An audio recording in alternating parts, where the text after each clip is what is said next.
युवाओं के साथ चर्चा की संवाद की हमारी सीरीज अभ्युदय, जिसमें हम बात करते हैं मध्य प्रदेश के भावी नेता और साथ साथ वर्तमान में जो नेता युवाओं के बीच अपनी पहचान बना चुके हैं।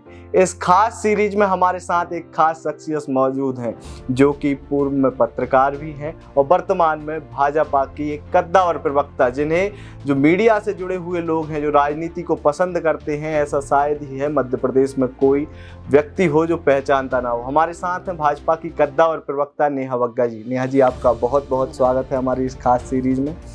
आज की जो सीरीज है, आज की जो चर्चा है, बड़ी अनौपचारिक चर्चा है। कैसे आप, मतलब मैंने परिचय में भी बताया कि एक पत्रकार के तौर पर पहले आपने काम किया, उसके बाद राजनीति की तरफ आपने रुख किया, मतलब दोनों का तालमेल कैसे हुआ आपका? हाँ, शुरुआत कुछ ऐसे हुई कि सोचा तो मैंने भी नहीं था कि राजनीति में आना होगा, पर कई बार लोग एक्सीडेंटल कहते हैं और कई बार परिस्थितियां कुछ ऐसी बनती हैं कि आपको लगता है कि जो आपका प्रदेश है, जो आपका देश है, उसमें किस तरीके से सिस्टम काम कर रहा है और जो आम नागरिक है उसको सिस्टम जानने की क्यों आवश्यकता पड़ती है।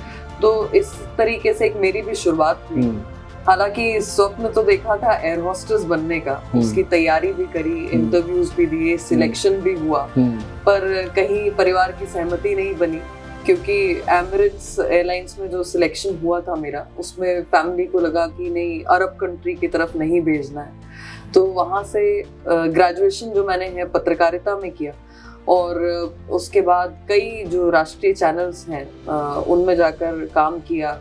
मध्य प्रदेश, छत्तीसगढ़ के भी कुछ चैनल्स में काम करने का अवसर मिला, जिसमें एंकरिंग भी करी, रिपोर्टिंग भी करी और लोगों के जो एक्सपीरियंसेस थे, अच्छे बुरे, राजनीति से जुड़े हुए या डे टू डे लाइफ से जुड़े हुए, उनको जनता तक पहुंचाने का काम किया है। पर मुझे लगता है कि एक सशक्त नागरिक या फिर एक जागरूक नागरिक के लिए बहुत ज़रूरी है कि जो उसकी दिनचर्या है, जो उसकी रोजी रोटी है या जो आसपास का उसका परिवेश है, उसको जानने के लिए वो राजनीति में भी थोड़ा सा एक्टिव हो और वो उसको समझे कि आखिर सिस्टम क्यों बनाया गया है, हमारे संविधान में हमारे लिए क्या लिखा हुआ है और उसको फलीभूत करने के लिए एक जिम्मेदार नागरिक की क्या भूमिका हो सकती है। तो मतलब आपने दोनों पक्षों को देखा है, आपने राजनीति को कवर भी किया है एक रिपोर्टर के तौर पर। दोनों में कितना अंतर आपको लगता है कि मतलब वो वाला सिस्टम ठीक था या अब आप जो कर रहे हैं ये ज्यादा बेहतर लगता है? नहीं, दोनों की बहुत अलग अलग भूमिका है और दोनों की भूमिका बहुत महत्वपूर्ण भी है, क्योंकि जहाँ पर एक और पत्रकार खड़ा होता है वो आपको आईना दिखाने का काम करता है। आप अच्छा कर रहे हैं, बुरा कर रहे हैं, समाज के लिए आपकी क्या भूमिका होनी चाहिए, वो बार बार याद दिलाने का काम करता है। और वहीं पे जो राजनीति कर रहे हैं या जो राजनीतिज्ञ हैं, जो नेता हैं, उनका पॉलिसी मेकिंग को लेकर या जनता की जो उनसे अपेक्षा है उसको पूर्ण करने की भूमिका होती है। तो मुझे लगता है कि चाहे चौथा स्तंभ हो या हमारे नेता हो, दोनों की भूमिका अलग है पर बहुत महत्वपूर्ण भूमिका है। और मुझे लगता है कि दोनों ही इम्पोर्टेंट रोल्स मुझे प्ले करने का मौका मिला है। आज का जो रोल है शायद वो उससे भी बड़ा है, क्योंकि कई बार आप जब जर्नलिस्ट होते हैं तो आपकी कुछ सीमाएं होती हैं। आपको पता होता है कि इम्प्लीमेंट करने के लिए प्रोसेस क्या है या उसका प्रोसीजर क्या होना चाहिए या पॉलिसी क्या होनी चाहिए, पर इम्प्लीमेंट करने की आपके पास वो क्षमताएं नहीं होती। पर जब आप राजनेता होते हैं तो आप संघर्ष करके पार्टी के माध्यम से, इंडिविजुअल स्तर पर, या आप अगर किसी डेजिग्नेशन पर हैं, चुने हुए जनप्रतिनिधि हैं, तो आप उसको इम्प्लीमेंट भी करते हैं और जनता की अपेक्षा अनुसार उसको उतारते भी हैं। आज टीवी पर एक तेज तर्रार प्रवक्ता दिखती हैं। कभी बचपन में जब हम आपके बारे में चर्चा कर रहे थे, आपके बारे में पढ़ा और रिसर्च करते समय ये एक चीज़ निकल कर आई कि जो नेहा बग्गा आज स्क्रीन पर तेज तर्रार कांग्रेस के नेताओं की बोलती बंद कर देती हैं, कभी वो अंतर्मुखी थी, इंट्रोवर्ट थी। मतलब ऐसा क्या हुआ कि उसके बाद एकदम पूरा ही स्वभाव परिवर्तन? हाँ, एक जो बचपन से मेरी जो अपब्रिंगिंग हुई तो उसमें मेरा नेचर जो था वो बहुत शाय था, बहुत इंट्रोवर्ट था और और जैसे आपने कहा कि अब जो मैं प्रवक्ता के तौर पर दिखती हूँ, तो कई बार हम अपने ओपिनियंस भी रखते हैं, कई बार वो बहस में भी तब्दील होता है, कई बार वो चिल्ला चोट में भी तब्दील हो जाती हैं चीज़ें। वो बिल्कुल अलग है ओपिनियन रखने का तरीका। पर क्योंकि जब मैं 5th स्टैंडर्ड में थी तो 5वीं कक्षा में उस समय मेरे पिताजी एक्सपायर हो गए, और हम 3 भाई बहन, माता जी भोपाल में रहते थे। हालांकि रिश्तेदार और भी हैं कई भोपाल में, पर क्योंकि न्यूक्लियर फैमिली थी हम अलग रहते थे। तो एक स्वप्न था कि ये जो कष्ट घर पर आया है या जिस प्रकार की परिस्थितियां बनी हैं, छोटे होने के बावजूद हम बहुत समझदार होने लग गए थे। हम ख्वाहिशें करने से पहले सोचने लग गए थे कि इसका बजट कैसे बनेगा। कुछ चीज़ खरीदनी होती थी तो उससे पहले सोचते थे क्या ये समय सही है उसको खरीदने का। और उस तरीके से जब चीज़ें बदलती गई तो कहीं पर मैंने बहुत छोटी क्लास में 7th 8th में मुझे याद आता है कि मैंने टेराकोटा और ये जो दिए बनाने की चीज़ हैं या म्यूरल्स जो आजकल हम मार्केट में देखते हैं, क्योंकि आज तो हम चर्चा करते हैं वोकल फॉर लोकल की, तो ये सारे जो हैंडीक्राफ्ट्स हमारे सामने आ रहे हैं। तो क्योंकि मेरा इंटरेस्ट था उस समय, तो कहीं पर दिए बनाना, कभी कैंडल्स बनाना, मैंने चॉकलेट्स बनानी सीखी थी, तो वो सब बना के उसको शॉप्स के माध्यम से उसको सेल करना। और साथ में कुछ मेरे ही साथ वाले लोग और कुछ बड़े आयु की भी महिलाएं होती थी जो सीखने के लिए घर पर आया करती थी। तो वो जो छोटी छोटी सेविंग्स होती थी 50 रुपए की, 100 रुपए की, जो वो क्लासेस लेकर होती थी, उससे हम तय करते थे कि अच्छा इससे क्या खरीदना है, आगे क्या करना है। उसी प्रकार से मुझे याद है कि मेरा भाई जब मुझसे, क्योंकि 3 साल छोटा था, वो मैथ्स में बहुत इंटेलिजेंट हुआ करता था, तो उसने वहाँ पे मैथ्स की अपने ही क्लासमेट्स को एक तरीके से ट्यूशंस देना शुरू करी। तो वो अमाउंट बहुत छोटे थे, पर वो जिम्मेदारियों का एहसास बहुत कम उम्र में आ गया था। और ये एक टोटल शिफ्ट जो हम तीनों भाई बहन बहुत छोटी उम्र से एक स्वप्न लेकर चल रहे थे कि आगे क्या करना है, फिर से एक बहुत बड़ा झटका लगा। और बुखार और स्वास्थ्य बिगड़ने की वजह से जब मैं 11th स्टैंडर्ड में थी, तो उस समय 2003 में ऐसा हुआ कि उस समय मेरे भाई भी एक्सपायर हो गया। और कई बार बहुत प्रयास करने के बाद, इलाज दिलवाने के बाद भी हम नहीं बचा पाए। तो ये लगातार जो मेरा चुप रहना था वो और ज़्यादा गहरा होता गया। शायद वो इंट्रोवर्ट होने का जो एक सिलसिला था वो गहराता चला गया, और कई चीज़ें बिल्कुल जैसे आप कहते हैं शैटर्ड हो जाती हैं आपके सामने से। बिल्कुल जो आपके ख्वाब होते हैं या एक परिवार होता है या आप फेस्टिवल्स को देखते हैं जिसकी खुशी होती है, जिसका आप इंतज़ार करते हैं, वो परिवार 2 बार इस तरीके से टूटने की वजह से हम लोग भी बहुत बिखरे। पढ़ाई में भी उस वजह से कई बार बहुत लॉस हुआ, चाहे 5th में पिताजी जब एक्सपायर हुए तब या 11th में जब भाई एक्सपायर हुआ तब। और ये दोनों मार्च का ड्यूरेशन था, मेरे फाइनल एग्जाम्स थे। फाइनल एग्जाम्स दोनों जो हैं वो 5-5 सब्जेक्ट्स की जगह वो कट शॉर्ट करके अलग से एग्जाम्स देना पड़ा मुझे। स्कूल ने कोऑर्डिनेट किया, स्कूल भी इस वजह से मेरे 2 बार 3 बार चेंज हुआ। तो मुझे लगता है कि ये जो अप्स एंड डाउन्स हैं वो एक इंट्रोवर्ट होने का कारण बने। पर आगे जैसे जैसे बढ़ते रहे, क्योंकि माँ ने बहुत संबल दिया, वो हमेशा साथ में खड़ी रही, कई बार टूटी भी, तो हमें देखकर वापस से उन्हें सब कुछ सही करना पड़ा। ये कुछ ऐसी परिस्थितियां थी कि उससे निकलकर आज यहाँ पर इस पड़ाव पे पहुंची, क्योंकि बहुत पास से तंगी भी देखी है, इमोशनल ब्रेकडाउन्स भी देखे हैं, कई बार गिरकर कई बार उठे हैं और उसको चलने का प्रयास किया है लगातार। बिल्कुल, पत्रकारिता करने के बाद जब आपने यहाँ पर भोपाल आए, भोपाल में आने के बाद खुद से एक ऐसा उदाहरण हमें चर्चा के बीच में बताया था जो अनौपचारिक चर्चा थी, कि एक उदाहरण प्रस्तुत किया कि एक सशक्त लड़की जो अपनी आवाज़ खुद बन सकती है, उसके पीछे की क्या कहानी थी। कि कभी आपकी थाना प्रभारियों से, कभी यहाँ के एसीपी से, और बहुत सारा ऐसा संघर्ष था जो शायद हमारे दर्शक भी नहीं जानते और बाकी जो लोग आपके आसपास राजनीतिज्ञ हैं वो भी नहीं जानते। वो क्या था? हाँ, जैसे मैंने आपको बताया कि पिताजी की जो है वो डेथ बहुत, जब मैं छोटी थी 96 में तब हो गई थी। तो उसके बाद जब ग्रेजुएशन कंप्लीट हुआ, और ग्रेजुएशन करने के बाद मैंने कुछ समय कुछ नेशनल चैनल्स में एंकरिंग रिपोर्टिंग कर ली, मुझे ऐसा लगा कि मुझे अपनी पढ़ाई को और थोड़ा सा डिटेल करने की ज़रूरत है, मुझे पोस्ट ग्रेजुएशन करना चाहिए। और पोस्ट ग्रेजुएशन के लिए मैंने अब्रॉड जाने का फैसला लिया कि मैं बाहर जाके उसको थोड़ा सा और पॉलिश करके इंटरनेशनल पॉलिसीज़ के साथ अपने जर्नलिज्म को एक मजबूती दूंगी। वहाँ की पॉलिसीज़ को, वहाँ के इंफ्रास्ट्रक्चर को, वहाँ पे किस तरीके से उनकी जो देश है वो काम करते हैं उसको सीख कर आऊँगी। तब मुझे ये हुआ कि कुछ 25-30 लाख रुपए जो है फीस के लिए आवश्यकता थी और उसके लिए मुझे लोन लेना था। लोन लेने के लिए जब वो एक प्रोसेस पूरा स्टार्ट हुआ और मेरे पास कुछ 4-6 महीने का टाइम था जब मेरा सिलेक्शन हो गया यूनिवर्सिटीज़ में, तो मैंने परिवार में जैसे एक चर्चा होती है, मैंने अपने रिश्तेदारों में कहा कि भाई मुझे पिताजी का और भाई का डेथ सर्टिफिकेट चाहिए और साथ में क्योंकि मम्मी शुरू से घर पे ही रही थी, एक दुकान से रेंटल क्योंकि काम था तो एक दुकान से किराया आता था और वो भी लगभग क्योंकि आइसक्रीम की एक दुकान है तो उसमें ऐसा बताया जाता था कि सर्दियां हैं तो उसकी सेल कम होती है और गर्मियां हैं तो सेल ज्यादा होती है। तो गर्मी में आपको 5-6 हज़ार आ जाएंगे और सर्दी में 1500 और 3000 रुपए आएंगे। उससे जाना तो संभव था नहीं और कागजों की जरूरत थी। तो मैंने अपने रिश्तेदारों से जब बात की, चाचा और कई लोगों से, तो डेथ सर्टिफिकेट के लिए एक बहुत लंबा मशक्कत करनी पड़ी।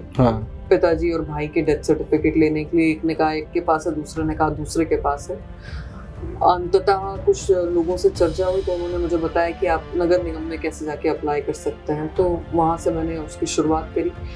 जब मैंने इस पर रिपोर्ट दर्ज कराने की कोशिश करी, आरटीआई लगा के, मुझे पता चला कि अच्छा संपत्ति तो हमारे पास बहुत है, पर क्योंकि पिताजी छोटी उम्र में नहीं रहे तो शायद ये इन्होंने अपने पास रखी हुई है सब ने।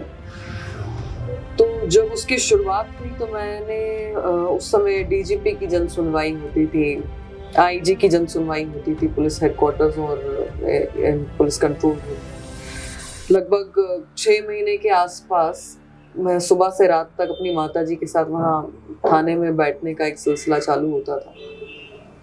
उस समय मुझे एक सीएसपी साहब मिले।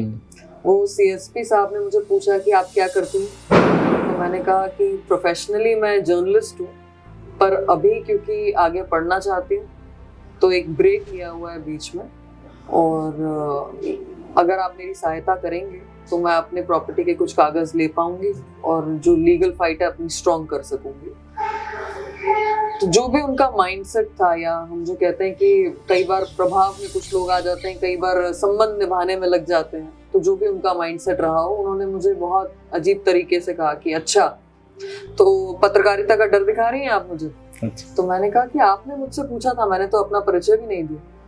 तो मुझे कहते हैं कि ऐसा ना हो कि रसगुल्ले के चक्कर में तुम्हारी दाल रोटी चली जाए। एक पुलिस अधिकारी का इस तरीके का, हाँ, एक पुलिस अधिकारी जिसको हम सोचते हैं कि जनता को अगर कोई दुख दर्द होगा तो बहुत फ्रीली होके जाके अपनी समस्या सामने रख सकता है। पर अगर जेन्युइन केसेस में जिसमें आप अपनी तैयारी से जा रहे हैं, पुलिस से तो आप उस समय अपेक्षा छोड़ दीजिए, अगर आप भी अपनी तैयारी से जा रहे हैं और वो आपसे कहे कि रसगुल्ले के चक्कर में ऐसा ना हो तुम्हारी दाल रोटी चली जाए, तो उस समय जो मेंटल प्रेशर आप पे पड़ता है या जिस तरीके से आपका मोरल डाउन होता है, उसकी कल्पना मुझे लगता है कि बहुत से लोग कर सकते हैं, क्योंकि वो भी कहीं ना कहीं इस प्रकार के सिस्टम से जूझते हैं। और इसलिए हम आप अक्सर ये चर्चा करते हैं कि पुलिसिंग को एक फ्रेंडली एटमॉस्फेयर क्रिएट करना चाहिए। जो पब्लिक प्रताड़ित हो रही है, जो जेन्युइन है, उनके केसेस सॉल्व हो, कम से कम केस तो सॉल्व बाद में होंगे, वो बात सुनने की क्षमता रखे, वो एम्पैथेटिक बने उनके प्रति। तो एक ये सिनेरियो जो था वो एक ट्विस्ट लेकर आया था, पर ऐसा नहीं है कि सारे इसी प्रकार के लोग मिले। एक उस समय एडीजी भी हुआ करते थे श्रीनिवास जी, उन्होंने बहुत अच्छे तरीके से उन चीजों को समझा भी। सॉल्व तो नहीं कर सकते थे क्योंकि लीगल सिस्टम था, बट कम से कम उसको एम्पैथेटिक होकर कहाँ पर क्या लीगली हो सकता है उसमें जरूर उन्होंने सहायता करी। तो मुझे लगता है कि इस प्रकार के जो सिनेरियो हैं, जो एक पढ़ा लिखा आदमी जब सिस्टम को समझता है, उसे अपनी चप्पलों को घिसना पड़ता है 6-6, 8-8 महीने। तो जो कमजोर है, जिसके कोई बैकिंग नहीं है, जिसकी कोई एजुकेशन नहीं है, उसकी परिस्थिति क्या बनती है।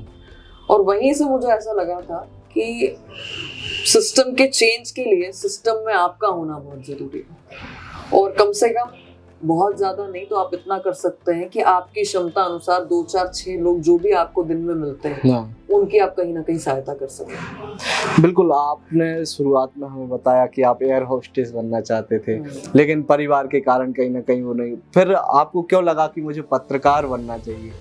पत्रकारिता के प्रति कैसे आपके अंदर एक जिज्ञासा आई? नहीं, एक बचपन से ख्वाब होते हैं ना, जैसे एक फेरी टेल लाइफ होती है, आपको बड़ा फैंसी सा लगता है कि एयर होस्टेस बनेंगे, वो अच्छी सी यूनिफॉर्म होगी और रोज तैयार होकर हम निकलेंगे, कहीं सफर करेंगे, नई नई दुनिया में चीजों को एक्सप्लोर करेंगे।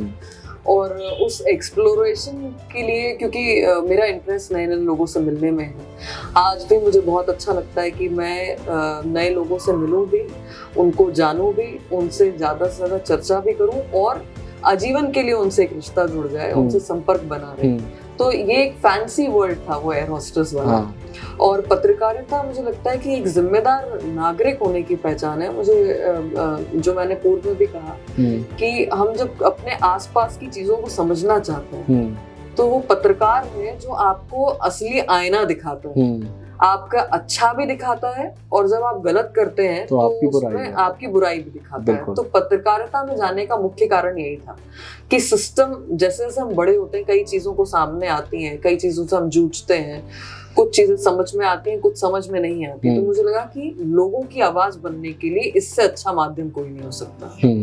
तो पत्रकारिता, फिर उसके बाद राजनीति की तरफ आपका रुख हुआ, राजनीति की तरफ आपका आना हुआ। शुरुआत आपकी आम आदमी पार्टी से हुई, लेकिन जब राजनीति ज्वाइन कर रहे थे, राजनीति को एक कहा जाता है कि मतलब समाज में एक वो धारणा बना दी है कि राजनीति दलदल है, वहाँ नहीं जाना चाहिए। आम लोगों के लिए वहाँ पर जैसे कोई लड़का भी जाता है किसी परिवार का तो उसको मना किया जाता है, जबकि आप तो लड़की थी। आपके परिवार का क्या रिएक्शन था जब आपने बोला? आपकी छोटी बहन, आपकी मम्मी, उनका क्या मानना था? नहीं, मेरा परिवार हमेशा से बहुत सपोर्टिव रहा है और मेरे परिवार को कभी कोई समस्या नहीं हुई। मैंने चाहे एयर होस्टेस ट्रेनिंग के बारे में सोचा, हाँ वो कंट्री को लेकर जरूर उनकी चॉइस अलग हो गई थी। साथ में पत्रकारिता भी मैंने की, तब भी आप जानते हैं कि पत्रकारिता के टाइमिंग्स भी बड़े ऑड टाइमिंग्स होते हैं। आपको 24/7 उसमें लगे रहना पड़ता है, आपको अपडेटेड भी रहना पड़ेगा और जब आवश्यकता पड़ेगी आपको फील्ड पे भी जाना पड़ेगा। एक किस्सा मुझे याद आता है कि मेरी इंटर्नशिप चल रही थी जी में, और 18-19 साल में ग्रेजुएट होकर, जब उस समय ग्रेजुएशन के टाइम पे इंटर्नशिप चल रही थी, मैं वहां गई और कुछ दिनों बाद मुझे ऐसा लगा कि छुट्टी तो मिल ही नहीं रही है। तो मैंने जाके अपने एडिटर से पूछ लिया कि सर छुट्टी कौन से दिन होती है, मतलब कौन से दिन वीक में ऑफ मिलेगा। तो तुम पत्रकार बनने आई हो और पत्रकारिता में छुट्टी होती, तो मैं ऐसा लगता है क्या?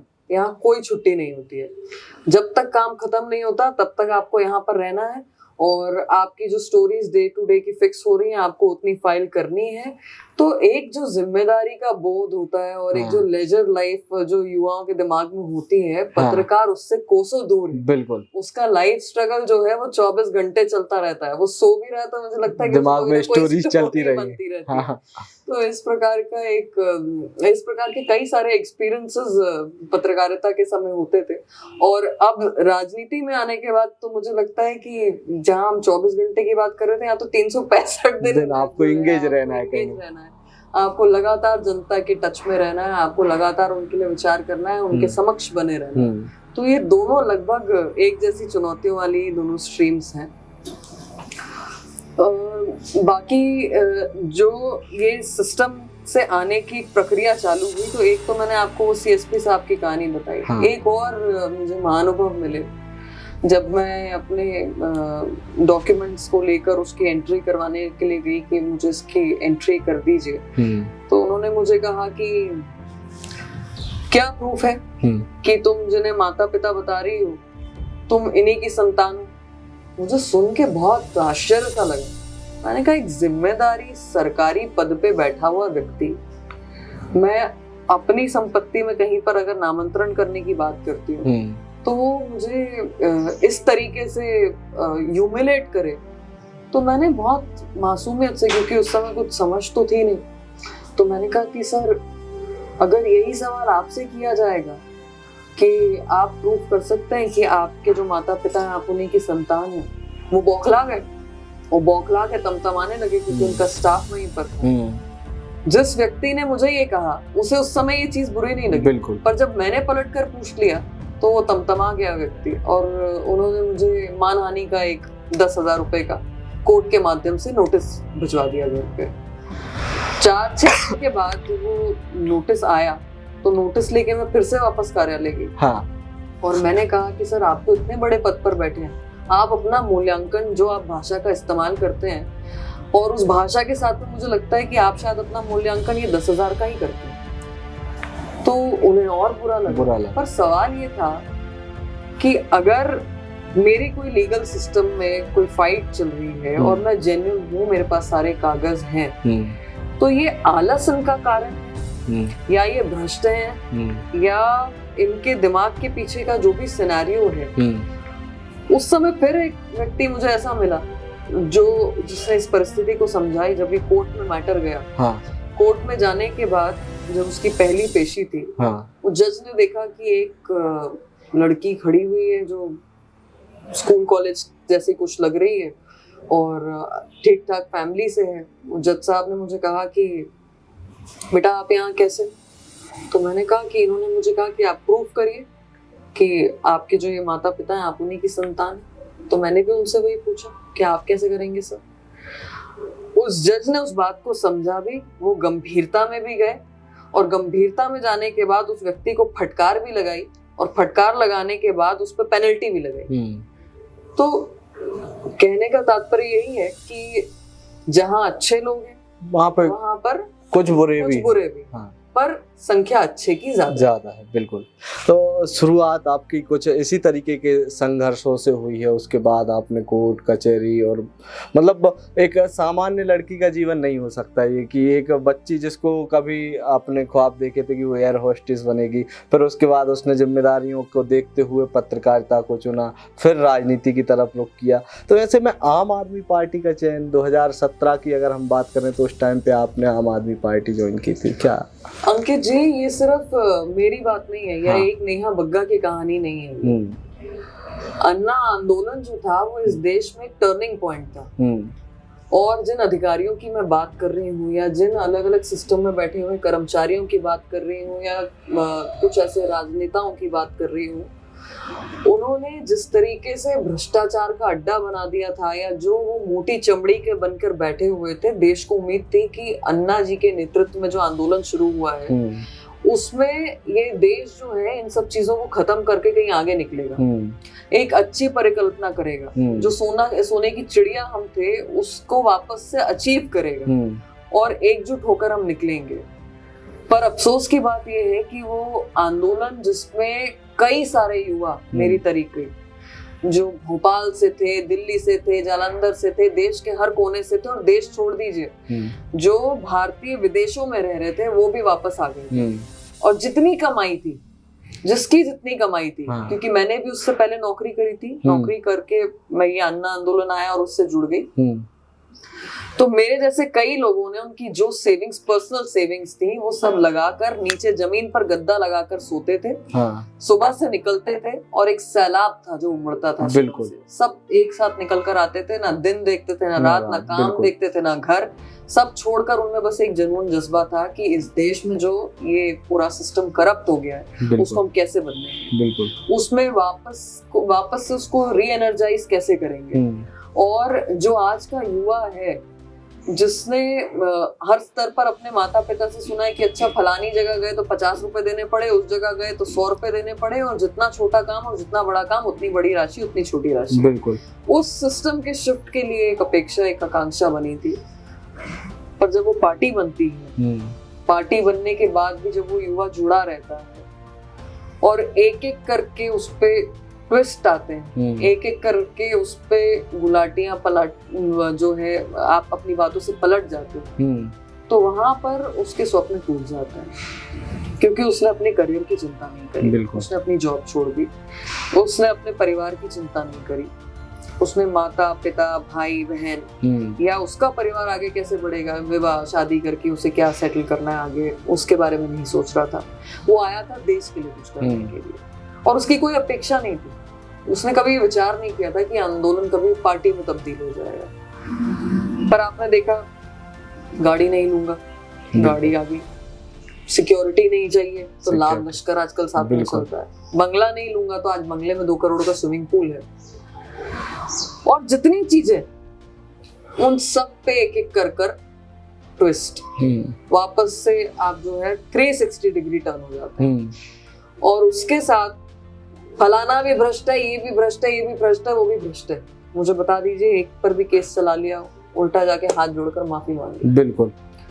तो एक शुरुआत वहां से हुई थी। और मुझे लगता है कि हर चीज में कुछ ना कुछ सीखने को मिलता है, अवसर होता है। और क्योंकि हम लोग राजनीतिक बैकग्राउंड से नहीं थे, और मैं अपनी बात करूं तो मेरे परिवार में तो दूर दूर तक मतलब जब से हमारी पीढ़ियां शुरू हुई, वहां से लेकर मुझसे पहले तक किसी ने राजनीति में जाने के बारे में कभी सपने में भी नहीं सोचा होगा। बिल्कुल। तो एक परिवार के लिए जरूर ये एक शिफ्ट था कि कोई परिवार से, और वो भी लड़की, हमारी बेटी जो है वो पॉलिटिक्स में जा रही है। पर क्योंकि नजरिया स्वच्छ था, इंटेंशन स्वच्छ था, और आगे क्या करना है उसकी नीति जो है वो भी एक क्लियर थी। इसलिए कभी परिवार ने रोका नहीं, टोका नहीं, बल्कि आसपास के लोग हों, जानने वाले हों, मित्र हो, सबने बहुत सपोर्ट किया। बिल्कुल। जिस वक्त आपने बीजेपी ज्वाइन की, 2018 का साल था, वो चुनावी वर्ष था, राकेश सिंह भाजपा के प्रदेश अध्यक्ष थे, और शुरुआत से ही आपको अलग अलग जिम्मेदारियां दे दी गई। चुनावी वक्त जब आप किसी दूसरी पार्टी में जाते हैं, और दूसरी पार्टी की चुनावी रणनीतियों के बारे में भी, जो पार्टी हम हाल ही में छोड़ रहे हैं उसकी रणनीतियों के बारे में पता रहता है, जो पार्टी ज्वाइन कर रहे हैं उसकी रणनीतियाँ, तो कितना फ़र्क दिखा आपको? क्यों आपने भाजपा ही चुना? आप चाहते तो कांग्रेस भी, उसके अलावा भी बहुत सारे ऐसे ऑप्शन थे। मैंने जैसे आपसे कहा कि शुरुआत जो है वो अन्ना आंदोलन से हुई, और अन्ना आंदोलन का इंटेंशन क्या था कि राष्ट्र सर्वोपरि। बिल्कुल। और भारतीय जनता पार्टी का लक्ष्य क्या है? भारतीय जनता पार्टी न केवल ये कहती है कि राष्ट्र सर्वोपरि है, बल्कि उसको फलीभूत करने के लिए जो है परिश्रम की पराकाष्ठा पे उतर जाती है। और इसीलिए ये कहा जाता है कि व्यक्ति से ऊपर दल, दल से ऊपर राष्ट्र है। और इसको पूर्ण करने का मुझे लगता है कि अगर किसी में साहस था तो वो आज वर्तमान के प्रधानमंत्री श्री नरेंद्र मोदी जी में था। हमने गुजरात का मॉडल देखा, हमने ये देखा कि एक व्यक्ति जिसने गरीबी देखी है, जिसकी माँ ने कहीं पर जाकर बर्तन मांजे हैं, बिल्कुल, जिन्होंने खुद रेलवे स्टेशन पर जाकर चाय बेची है, देश को समझने के लिए पूरे देश का भ्रमण किया है, 2 जून की रोटी जो है वो भी मांग कर खाई है, उस व्यक्ति ने पूरे देश को अपना परिवार माना है। मुझे लगता है कि ये सबसे सिंपल और सबसे क्लियर था मेरे निर्णय लेने के पीछे कि मुझे भारतीय जनता पार्टी में क्यों जाना है। और आज भी जब मैं यहाँ पर आती हूँ तो मुझे लगता है कि रणनीति में मुझे इसलिए मुश्किल नहीं गई क्योंकि व्यक्तिगत तौर पर मेरे दिमाग में जो छवि थी वो बहुत स्पष्ट थी कि मुझे अपने विकास के लिए नहीं, समाज और देश के विकास के लिए कुछ करना है। तो जब आपने भारतीय जनता पार्टी ज्वाइन की, उसके बाद लगातार पार्टी के द्वारा आपके पूरे जो कार्य क्षमता थी उसको देखकर जिम्मेदारियां दी गई आपको। प्रदेश प्रवक्ता के अलावा महिला मोर्चा में भी प्रभारी के तौर पे रखा। तो मतलब क्या अलग बनाता है आपको कि एक के बाद एक इतने जल्दी जिम्मेदारियां? क्योंकि कहा जाता है भारतीय जनता पार्टी में एक छोटे से पद के लिए भी लोगों को बड़ा संघर्ष करना पड़ता है। नहीं, देखिए, भारतीय जनता पार्टी देश की एक लौती ऐसी पार्टी है जिसमें अगर आप में प्रतिभा है तो वो न केवल आपको स्थान देगी बल्कि आपको कार्य करने के लिए खुला जो है मैदान भी उपलब्ध कराएगी। और भारतीय जनता पार्टी में इसीलिए आप देखेंगे कि आपको वेरियस बैकग्राउंड के लोग जो हैं वो परिश्रम करते हुए आगे बढ़ते हुए दिखते हैं। और एक चीज और हम देख रहे हैं कि आज युवाओं को लगातार भारतीय जनता पार्टी के द्वारा आगे बढ़ाया जा रहा है क्योंकि आज से 25-30 साल बाद की जो परिकल्पना है वो आज का जो युवा है वो अपनी बेस्ट मुझे लगता है क्षमताओं के साथ जो कर सकता है उसके लिए एक प्लेटफॉर्म उपलब्ध कराया जाता है। तो मुझे लगता है कि ये नेहा बग्गा की कोई सफलता नहीं है, पर कहीं पर अगर पार्टी को लगता है कि ये एक जिम्मेदारी देने से मैं अगर उसे बहुत अच्छे से कर पाऊंगी तो पार्टी के द्वारा वो जिम्मेदारी दी जा रही है, और जब जब ऐसी जिम्मेदारियां मिलती हैं तो मेरी ओर से भी प्रयास रहता है कि 100% नहीं बल्कि उस पर 110% देने का जो है मैं प्रयास करूं। और मैं इसके लिए अपने आप को बहुत भाग्यशाली मानती हूँ और धन्यवाद भी करती हूँ, क्योंकि बहुत सारे प्रतिभाशाली लोग होते हैं और उन प्रतिभाशालियों में से एक मुझे चुना गया है, तो जो भी बेस्ट हो सकता है वो कर रही हूँ। बिल्कुल, आपने अभी बताया कि पत्रकारिता जो है वो 24 घंटे की ड्यूटी होती है और राजनीति 365 दिन की, और खासतौर पर बीजेपी की बात करें तो 24 घंटे और 365 दिन चुनावी मोड में रहती है। इतना काम करने वाली पार्टी और उस पार्टी के हम एक कर्तव्यनिष्ठ कार्यकर्ता, ऐसे में व्यक्तिगत लाइफ का क्या होता है, कैसे एडजस्ट होती है? कभी कभी इसमें चुनौतियां आती हैं, पर इसका मंत्र भी पार्टी से ही मिल जाता है। हाँ। और वो ये है कि अगर आप फैमिली लाइफ को समय नहीं दे पा रहे हैं तो सामाजिक जिंदगी को कैसे देंगे? बिल्कुल। और ये पार्टी में ही हमें बताया जाता है कि टाइम मैनेजमेंट जो है वो तो आपको खुद से सीखना पड़ेगा। हाँ। शुरुआत में मुझे भी बहुत कठिनाई आती थी, पर मुझे लगता है कि फैमिली और साथ में ये जो आपकी लार्जर फैमिली है, जो सोसाइटी, जो समाज है, उसके बीच में समन्वय बनाना ये एक आर्ट का काम है। और जो राजनीति में है उसे इसे सबसे पहले सीख लेना चाहिए, क्योंकि एक भी गड़बड़ाया तो दूसरी तरफ आप फेल हो जाएंगे। गुस्सा होकर बैठ जाते हैं। हमारे दोस्त होते हैं जो कॉलेज टाइम के दोस्त होंगे, स्कूल टाइम के दोस्त होंगे, तो उनकी क्या अपेक्षा रहती है अभी कि यार अब तुम तो बीजेपी में हो, नेता हो, तो वो लोग आपसे कैसे इंटरेक्ट कर पाते हैं? ये बात सही है। शुरुआत में तो इनफैक्ट कुछ महीनों पहले तक ये बहुत होता था कि कई बार कॉल्स आए, पर कहीं पर आप बाइट दे रहे हैं या किसी चैनल पर हैं या किसी पब्लिक प्रोग्राम में हैं तो कॉल्स अटेंड नहीं कर पाते, और फिर सोचते हैं कि अच्छा ठीक है, रात को फ्री होके फिर कॉल बैक करते हैं। रात को घर पहुंचने के बाद लगता है कि अच्छा आप थोड़ी देर परिवार के साथ बैठ जाते हैं, क्योंकि सुबह से घर से बाहर थे। फिर वो कॉल मिस हो जाता है। फिर जब 8-10 दिन बाद फिर कॉल आता तो याद आता है अच्छा कॉल करना था, कॉल नहीं किया। उसके बाद जो झड़ी लगती है फोन पर कि अच्छा बहुत बड़े आदमी हो गए, बिल्कुल अब समय नहीं मिल रहा है, भाजपा में आ गए। पर मुझे लगता है कि ये दोस्ती का एक खूबसूरत पहलू भी होता है कि वो गुस्सा भी बहुत प्यार से अपना जाहिर करते हैं। वो समझते भी हैं, जो दोस्त हैं आपके, जो रिश्तेदार हैं आपके, जो आपके करीबी हैं, और आपको आपकी जिम्मेदारी का एहसास भी कराते हैं। बिल्कुल। तो फ्री टाइम होता है तब नेहा जी क्या करती हैं? फ्री टाइम में जैसे अभी पार्टी का कोई काम नहीं आ रहा, दोस्तों के साथ, मैं खुद अगर मेरी बात करूं तो मुझे दोस्तों के साथ बैठ के चाय पीना बड़ा पसंद है, तो ऐसे में आप क्या करती होंगी? हाँ, मैं भी यही सोचती हूँ कि जब भी फ्री टाइम होता है, अगर वो 3-4 दिन का है, तो मुझे ट्रैवलिंग का बहुत शौक है कि मैं नई नई जगह जाऊं, उनको एक्सप्लोर करूं, वहाँ की क्या खासियत है, वहाँ के लोगों का क्या खान पान है, उनका क्या रहन सहन है। और बीच में तो जब भी अवसर मिलता था तो मैं सोलो चला जाया करती थी। तो सोलो मेरी कुछ ट्रिप्स बहुत इंटरेस्टिंग रही, जैसे सिक्किम, गैंगटॉक जाना हुआ, दार्जिलिंग जाना हुआ। तो मैंने बस अपना बैग उठाया, टिकट्स बुक कराई और वहाँ पर जाकर उसको बहुत करीब से नेचर के जो पूरा नेचुरल ब्यूटी है, क्योंकि आप हम जानते हैं, और बहुत क्लीनेस्ट, और कहते हैं कि महिलाओं लड़कियों के लिए तो बहुत सेफ सिटी है वो ट्रैवल करने के लिए, अगर वो सोलो ट्रैवल कर रही हैं। तो आप लोग नहीं गए तो मैं तो कहूँगी कि आप लोग भी सिक्किम जाकर आइए एक बार, वो बहुत खूबसूरत है, देखने लायक है। तो निश्चित तौर पर ट्रैवलिंग, लोगों को ऑब्जर्व करना, उनसे बातें करना, और परिवार के साथ में और दोस्तों के साथ में गपशप लगाना, चाय पीना मेरा फेवरेट पास टाइम है। बिल्कुल। अगर हम अभी दोस्तों की बात कर रहे हैं तो मैं वापस से बचपन में जाना चाहूँगा। स्कूल लाइफ में आज जो जितने सिंसियर अभी आप देखते हैं स्क्रीन पे हो या नॉर्मल लाइफ में भी, आपसे कोई मिलता है तो कहता है कि नहीं बड़े अनुशासित हैं, तो स्कूल लाइफ में आपने कभी मस्तीखोरी या कुछ ऐसा किया है क्या? नहीं, मैंने आपसे कहा ना मैं बहुत इंट्रोवर्ट थी। तो बहुत लंबा चौड़ा मेरा फ्रेंड सर्कल नहीं था, पर ये है कि मेरे फ्रेंड सर्कल में जो जब भी जुड़ा वो आज तक जुड़ा हुआ है, बचपन से लेकर जो अब तक, वो अभी तक जुड़ा हुआ है। क्योंकि ना एक्स्ट्रा किसी से बात होती थी, ना किसी से लड़ाई झगड़े ऐसे होते थे, तो वो आज भी जुड़े हुए हैं। पर अब जरूर है कि वो फ्रेंड सर्कल जो है वो बहुत बड़ा हो गया है, उसका बहुत विस्तार हो चुका है। तो जो मस्ती उस समय नहीं की, वो शायद अब पास टाइम में jazur हो जाती है। हंसना, खिलखिलाना, पॉजिटिविटी में जोक्स क्रैक करना, मूवीज देखना, तो ये एक मेरा जो है फेवरेट पास टाइम है। अभी हम फैमिली की बात कर रहे थे, तो ऐसे में अब मम्मी जब आपकी, पहले तो टीवी पे देखने की तो खैर उन्हें आदत हो गई होगी क्योंकि पहले रिपोर्टर, एंकर और उसके बाद अब प्रवक्ता, तो माता जी का क्या रिएक्शन रहता है कि यार मेरी बेटी देखो कितने बड़े बड़े नेताओं की बोलती बंद कर रही? कभी ऐसा हुआ कि उन्होंने कोई डिबेट देखी हो और आके आपसे बोला हो यार आज तो गजब बोले?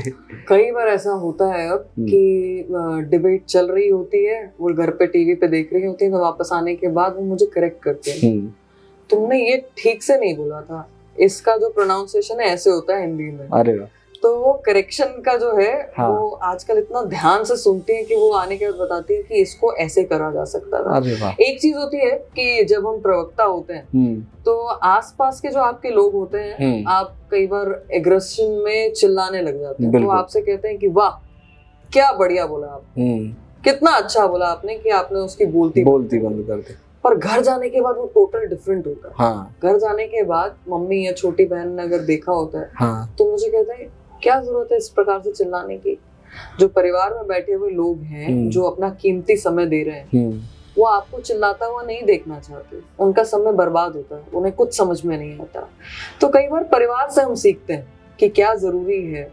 प्रोफेशनल लाइफ भले अलग है, हमारी जिम्मेदारियां अलग हैं, पर एक घर में बैठा हुआ व्यक्ति आपसे क्या अपेक्षा कर रहा है, वो परिवार में वापस आने के बाद सीखा जाता है। रिपोर्टिंग, पत्रकारिता और उसके बाद प्रवक्ता, ये बार बार शब्द आ रहा है क्योंकि बार बार इसलिए क्योंकि आपके जीवन से महत्वपूर्ण जो हिस्सा है वो वहाँ पर गुजारा है। तो ऐसे में अगर हम पत्रकारिता की बात करें तो उस टाइम का कोई एक किस्सा हो जो आपको आज भी याद आता हो, और सबसे जो यादगार आपकी डिबेट रही हो, या कोई ऐसा कि आप पहली बार बैठे हो तो अच्छा ऐसा भी होता है क्या? तो ऐसा कोई मूवमेंट? मुझे याद आता है कि रायपुर में जब मैं एक रीजनल एमपी छत्तीसगढ़ के चैनल में काम कर रही थी, तो आज तो हम लोग बहुत जागरूक हो गए। एक उस समय एड्स की पीड़िता थी और वहाँ के एक सरकारी हॉस्पिटल में उसको एडमिट कराया था, और वो भी आसपास के शायद किसी एनजीओ वाले व्यक्ति ने, और वो दर्द पीड़ा से खूब करवा रही थी क्योंकि उसे और भी कुछ समस्याएं हो गई थी। तो जो चीज सामने आई थी ये कि उसके परिवार को जब पता चला कि उसे एड्स हो गया, क्योंकि उसका जो हस्बैंड था वो ट्रक ड्राइवर था और कहीं उससे उसको ट्रांसफॉर्म हो गई, एड्स की समस्या आ गई थी। तो वो जो दृश्य है, कई बार जिस तरीके से वो एक छोटे उस कमरे में गोल गोल घूम घूम कर रो रही थी और जो उसका दर्द था वो असहनीय था, वो दृश्य मुझे कभी नहीं भूलता। और मुझे याद आता है कि उस समय पत्रकार होने के नाते मुझे ये लगा था कि इस प्रकार की जो समस्याएं हैं उस पर अवेयरनेस के जो कार्यक्रम हैं वो बहुत तेजी से चलने चाहिए। जो पढ़े लिखे लोग हैं उन्हें ये बताने की जरूरत है कि ये छूने मात्र से नहीं हो जाता, या कोई आपका परिवार का सदस्य है तो उसे आप डिसोन कर देंगे क्योंकि वो महिला है। उस पुरुष जिससे उसे मिला, उसके पति से, उसे नहीं निकाला गया घर से बाहर, पर इस महिला को घर से उठा के पटक दिया था और उसे हॉस्पिटल लाने वाले भी कोई और लोग थे। उसकी पीड़ा असहनीय थी। वो दृश्य कई बार आज भी अगर मेरी आंखों के सामने आता है तो रोंगटे खड़े हो जाते हैं। तो मुझे लगता है कि वो कर्तव्य बोध जो उस समय हुआ था, आज भी उस सेंसिटिव और गंभीर पत्रकारिता की आवश्यकता है। आजकल हम स्टोरी सेलिंग के लिए भी पत्रकारिता करते हैं, आजकल हम सिर्फ बने रहने के लिए भी पत्रकारिता करते हैं, और ये पैशन से ज्यादा प्रोफेशन हो गया है। तो मुझे लगता है कि ये एक है कि जब आप पत्रकार भी हैं, बहुत सारी आपकी सीमाएं होती हैं, बहुत कुछ आप नहीं भी कर सकते हैं, पर बहुत कुछ आप कर भी सकते हैं। बिल्कुल। तो इसके अलावा जब आपने राजनीति ज्वाइन की तब कोई ऐसा आज तक जो डिबेट याद हो आपको कि जो ये मेरा बेहतर था, या बहुत यादगार कोई मोमेंट हो इस दौरान का? नहीं, मुझे ऐसा लगता है कि हर दिन जब आप डिबेट में जाते हैं या सामने दूसरे दल का कोई व्यक्ति बैठता है या कोई एंकर बैठता है, तो उससे कुछ ना कुछ सीखने को मिलता है।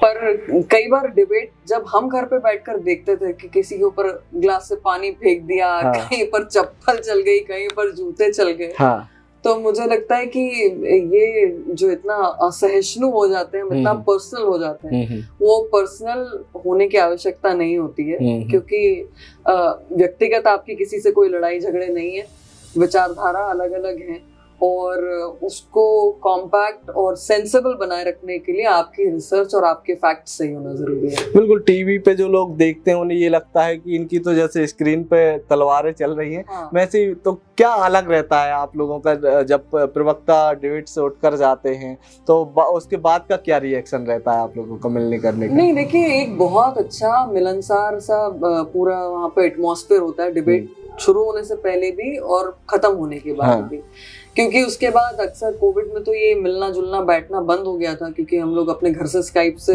डिबेट कर रहे थे। पर उसके बाद सब साथ में बैठते हैं, चाय पीते हैं। कई सारे दर्शक जो नेशनल चैनल्स देखते होंगे, रीजनल चैनल्स देखते होंगे, वो सोचते होंगे कि बस बाल खींचते खींचते ही दोनों प्रवक्ता अलग हुए होंगे अपनी अपनी गाड़ी में बैठे। पर इस प्रकार की कोई स्थिति नहीं होती है। हाँ, कई बार कुछ लोग इतने सेंसिटिव होते हैं कि वो पर्सनल अटैक करने लग जाते हैं अपने लीडर्स को प्रोटेक्ट करने के लिए, और उसको बहुत पर्सनली भी ले लेते हैं। तो मुंह जो है लेफ्ट और राइट करके बाहर निकल जाते हैं स्टूडियो से डिबेट खत्म होने के बाद। पर बहुत सारे ऐसे भी हैं जो बहुत मैच्योर हैं, और आप हमारी तरह उनके रिश्ते होते हैं, बहुत आत्मीय होते हैं। त्योहारों पे आपस में एक दूसरे के घर आना जाना भी होता है। डिबेट्स में तर्कों से एक दूसरे को ऊपर नीचे बातें भी होती हैं, पर हाँ, दुश्मनी जैसा कुछ माहौल नहीं होता। तो कोई एक ऐसा प्रवक्ता जो आपको, कांग्रेस का पूछ रहा हूँ मैं, भाजपा का नहीं, कांग्रेस का जो प्रवक्ता जो आपको सबसे ज्यादा प्रभावित करता है, ऐसा कौन सा नेता है या प्रवक्ता है जो आपको प्रभावित करता है बहुत ज्यादा? नहीं, प्रवक्ता तो नहीं कहूंगी, पर हाँ, कांग्रेस में मुझे लगता है शशि थरूर बहुत अट्रैक्टिव पर्सनालिटी है। मतलब जिस तरीके से उनका डिक्शन है, जिस तरीके से वो अपने आप को कैरी करते हैं, या जिस तरीके से उनको लोग एडमायर करते हैं, यंगस्टर्स बहुत एडमायर करते हैं, तो निश्चित तौर पर वो अट्रैक्शन के तौर पे शशि थरूर हो सकते हैं। और भाजपा की अगर हम बात करें तो भाजपा का कौन सा लीडर है अभी? अगर राजनीति से हटके मैं बात करूंगा, क्योंकि किसी भी नेता से वर्तमान परिदृश्य में पूछो तो नरेंद्र मोदी का नाम आता है। तो आप वास्तविकता से बताइए, जो नेता जिसको देख के आपको लगता है या सुन के लगता है यार ये इसके जैसा होना चाहिए? देखिए, वो नरेंद्र मोदी जी का नाम जो लेते हैं उसके पीछे के बहुत सारे कारण हैं। मैंने आपसे कहा कि जो परिश्रम कर आया अपने जीवन में, वो अपना गुरु नरेंद्र मोदी जी को मानेगा, क्योंकि उसने उस करीबी से उस परिश्रम को देखा है स्वयं भी। फिर अगर आप वोकल स्किल्स की बात करेंगे, ओरेटर की बात करेंगे, तो फिर से नरेंद्र मोदी जी जैसा बेहतर वक्ता कोई नहीं हो सकता। अगर आप परिश्रम की बात करेंगे तो आज प्रधानमंत्री बनने के बाद भी जिस तरीके से वो एक कमरे में ही रहते हैं और बाकी जो है वो ओपन फॉर ऑल उन्होंने रखा हुआ है, तो वो परिश्रम प्रधानमंत्री बनने के बाद भी चालू है। अगर आप युवा की बात करेंगे जो स्वप्न देखता है, तो हमारे प्रधानमंत्री आज भी उसी प्रकार से स्वप्न देखते हैं। सुबह 3:30-4 बजे उठ जाते हैं और एक अनुशासन वाली पूरी रूटीन चलती है। तो प्रधानमंत्री जी को मुझे लगता है कि आइडल हर व्यक्ति मानता है जो अपने जीवन में कुछ लक्ष्य लेकर चल रहा है, जो देश को सर्वोपरि रखकर चल रहा है। और अगर प्रवक्ताओं की आप बात करें तो मुझे लगता है कि सुधांशु त्रिवेदी जो हैं, सुधांशु जी का जिस तरीके से रिसर्च है, जिस तरीके से वो अध्ययन करके बैठते हैं, जो उनकी वोकल स्किल्स हैं, और जिस तरीके से वो फैक्ट सामने रखकर सामने वाले की बोलती बंद करते हैं, मैं उन्हें बहुत एडमायर करती हूँ। बिल्कुल। अब हम इस व्यक्तिगत के बाद राजनीतिक मुद्दे पे आते हैं। तो अगर हम बात करें कि नेहा जो है, नेहा वग्गा जी, वो भविष्य में अपने आप को कहाँ देखती हैं, कि क्या चाहती हैं, उनकी राजनीतिक अपेक्षाएं क्या है, कौन सा पद चाहिए, किस जगह पे अपने आप को देखती हैं कि हाँ, यहाँ बैठ के मैं समाज में बदलाव ला सकती हूँ, जो मैंने बदलाव शुरुआत में देखा? अच्छा, तो इसका जवाब मैं आपके पूर्व के सवाल से ही देती हूँ। आपने कहा कि भारतीय जनता पार्टी में जब से आप आई तो आपको पैनलिस्ट, प्रवक्ता या महिला मोर्चा में मीडिया प्रभारी या अलग अलग दायित्व दिए। तो नेहा बग्गा की अपेक्षा कभी भी नहीं थी। नेहा बग्गा की अपेक्षा थी कि वो जो भी बेहतर कर सकती है, अगर 2, 4, 6 लोगों के लिए भी दिन में कर सकती है तो वो करना चाहिए। पार्टी को कहीं पे योग्यता दिखी तो पार्टी ने वो स्थान दिया और पार्टी ने जो दायित्व दिया उसको निभाने का काम मैंने किया है। उसी प्रकार से मुझे लगता है कि आगे आने वाले समय में भी, क्योंकि मेरी अपेक्षा से बहुत आगे पार्टी ने मुझे दिया है, आने वाले समय में भी पार्टी जो भी दायित्व मेरे लिए तय करेगी, निश्चित तौर पर जो जनता की सेवा का जो माध्यम है उसमें मैं निरंतर काम करती रहूंगी। बिल्कुल, प्रवक्ता एक ऐसा चेहरा होता है जिसे भले ही किसी बड़े नेता को लोग बार बार टीवी पे ना देखते हों, लेकिन प्रवक्ता को हमेशा मतलब जब भी मौका मिलता है, चाहे वो गांव के बच्चे हों या फिर शहर के बच्चे हों, टीवी पे अगर किसी राजनेता को देखते हैं अपनी पार्टी का पक्ष रखते हैं तो प्रवक्ता को। कई बार ऐसा हुआ है, मुझे भी याद आ रहा है कि जब मैं ग्राउंड रिपोर्ट पर निकला था तो खंडवा के पास मुझे एक बच्ची मिली, छोटी सी बच्ची थी। उसने ये कहा, भैया आप रिपोर्टर हो? मैंने हाँ।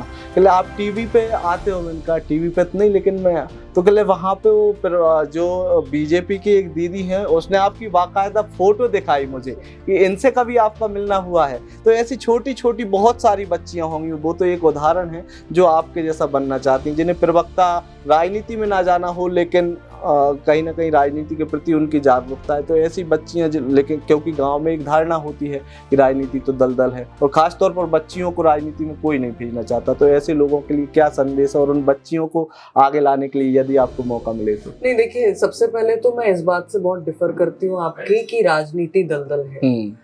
राजनीति वो जगह है जिस मेरी नहीं, लोगों की मैं बता रहा हूँ। हाँ, वो एक जनरल परसेप्शन जो चलता है कि राजनीति बहुत बुरी है, उसमें बिल्कुल नहीं जाना चाहिए और लड़कियों को, महिलाओं को तो बिल्कुल ही नहीं जाना चाहिए। तो आज मध्य प्रदेश तो वो राज्य है जिसमें 50% गाँव के अंचल में पंचायतों में महिलाएं चुनकर आ रही हैं, सरपंच महिलाएं बन रही हैं। और आज देश ने वो अचीव कर लिया है कि जहां पर हमारी वित्त मंत्री जो है वो महिला है, जहां पर हमारी विदेश मंत्री पूर्व में महिला रह चुकी है, हमारी प्रधानमंत्री महिला रह चुकी है, राष्ट्रपति वर्तमान में महिला है। तो महिलाओं के लिए, क्योंकि महिला इस समाज की रीढ़ की हड्डी है और वो जितना अच्छा घर संभाल सकती है उतना अच्छा वो बाहरी समाज संभाल सकती है, क्योंकि वो बहुत करीब से सब चीजों को महसूस करती है। उसके पास मेंटल स्ट्रांगनेस भी है और उसके साथ साथ में वो इमोशनली बॉन्ड भी कर जाती है। तो मुझे लगता है कि जो भी बच्चियां, जो भी महिलाएं राजनीति में आना चाहती हैं, उन्हें निश्चित तौर पर आना चाहिए। उन्हें इस पॉलिसी मेकिंग का, उन्हें इस समाज का जो दायित्व है उसको स्वीकार करना चाहिए, क्योंकि वो एक बहुत बेहतर रोल को निभा सकती हैं। और ये बात बिल्कुल सही है कि प्रवक्ता होने के नाते हम कहीं पर भी जाते हैं तो हमारे पहुंचने से पहले हम वहां पहुंच चुके होते हैं। बिल्कुल, सिर्फ उनसे एक फिजिकल टच की जरूरत होती है, एक फेस टू फेस मिलने की आवश्यकता होती है। और इसलिए मुझे लगता है कि प्रवक्ता का दायित्व पार्टी में एक बहुत बड़ा दायित्व है। बिल्कुल। और जब पार्टी ने इतना बड़ा दायित्व दिया है तो उसको बहुत गंभीरता से निभाना हमारा लक्ष्य भी होना चाहिए और वो हमारे व्यवहार में दिखना भी चाहिए। तो निश्चित तौर पर जो भी मुझे एडमायर करते हैं, मैं उन्हें धन्यवाद करना चाहती हूँ और उन्हें ये कहना चाहती हूँ कि वो निश्चित तौर पर बाहर निकल कर आए और ये जो उनका स्वप्न है उन्हें देखना चाहिए। क्योंकि 2-3 चीजें मैं अक्सर देखती थी जब छोटे थे, ट्रैवल करते थे तो सामने ट्रक चलते थे, तो उसमें 2-3 चीजें आती थी। एक तो लिखा हुआ अक्सर मिल जाता था कि जलो मत बराबरी करो। बिल्कुल। तो वो फिजिक्स का एक लॉ है कि जिस तरीके के आपके विचार होते हैं वो आपको इक्वली और ऑपोजिट उतना ही अट्रैक्ट करते हैं। बिल्कुल। तो आपको पॉजिटिविटी के साथ आगे बढ़ना है, आपको अपने लक्ष्य को निर्धारित करके आगे बढ़ना है। और दूसरा एक जो मुझे हमेशा ट्विस्टिंग पॉइंट लगा, वो भी ट्रक पे ही पड़ा था कि जो अपनी जिंदगी है वो तो अपने उसूलों पर जी जाती है, दूसरों के कंधे पर तो जनाजे निकलते। बिल्कुल। तो ये 2 चीजें हैं, लोगों को अपने ऊपर एक सेल्फ कॉन्फिडेंस होना चाहिए और आपकी नियत सही होगी तो नियति आपका साथ देगी। बिल्कुल। आखिरी सवाल जो मुझे भी कभी कभी लगता है कि प्रवक्ताओं को इतनी सारी चीज़ों का नॉलेज कैसे हो जाता है। बहुत सारे लोगों का ये सवाल होगा कि दोपहर में कोई विषय चला और उसके आधे घंटे बाद हम देखते हैं प्रवक्ता टीवी पे आके बैठ के बात करने लगते हैं। तो कितने अध्ययन की आवश्यकता लगती है इन सब चीज़ों के लिए? हाँ, निश्चित तौर पर अध्ययन की जरूरत होती है, क्योंकि आप जब पार्टी के प्रवक्ता हैं तो आप ब्लैंक होकर नहीं जा सकते, आप ओवर कॉन्फिडेंट नहीं हो सकते।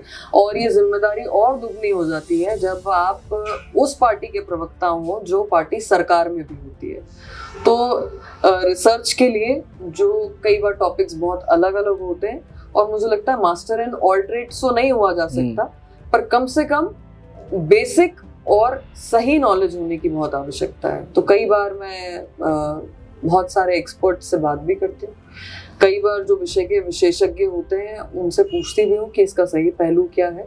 और इसमें निश्चित तौर पर सरकार के तरफ से जो डेटा होता है और संगठन की जो विचारधारा होती है उसको समय समय पर ब्रशअप करना, उस कार्यशाला का हिस्सा बनना, और जो प्रशिक्षण जिसे भारतीय जनता पार्टी कहती है कि जो प्रतिक्षण चलता है वो चलाना अपने जीवन में बहुत आवश्यक होता है। बिल्कुल, बहुत बहुत धन्यवाद नेहा जी, आपने पूरे खुलकर जो सवाल थे वो सारे सवाल और उसके साथ जिज्ञासाओं का भी समाधान किया। मेरी भी कई जिज्ञासा थी। तो ये थी हमारे साथ भारतीय जनता पार्टी की प्रदेश प्रवक्ता नेहा वग्गा जी, जिन्होंने बड़े ही बेहतरीन तरीके से हर एक सवालों का जवाब दिया। हमारी अभ्युदय सीरीज में अगले मेहमान से भी हम कुछ इसी तरीके से खुलकर चर्चा करेंगे। तब तक के लिए आप हमारे साथ बने रहिए, देखते रहिए आयुध को अपने दोस्तों के साथ साझा कीजिए। आप हमें फेसबुक, ट्विटर और इंस्टाग्राम पर भी फॉलो कर सकते हैं। आपका बहुत बहुत धन्यवाद। लगातार जुड़े रहने के लिए आयुध को सब्सक्राइब जरूर करें।